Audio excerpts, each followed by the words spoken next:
કે મારી દેવ દુઃખ અલે ગમે તેટલા દેવ દુઃખ હશે ને, પણ એક વખત માતાના શરણમાં પડી જાય ને તો કોઈ દેવની તાકાત નહીં તમને નડી જાય,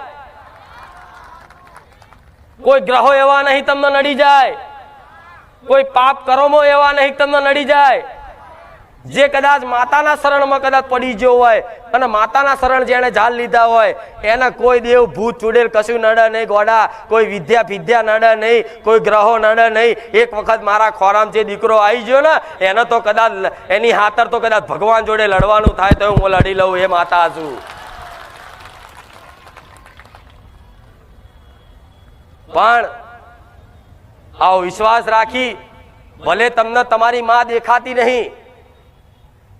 પણ અમથોય વિચાર કરો છો, અમથી પ્રાર્થના કરો છો, તમારી માં સાંભળે છે, રોજ સાંભળે છે ને.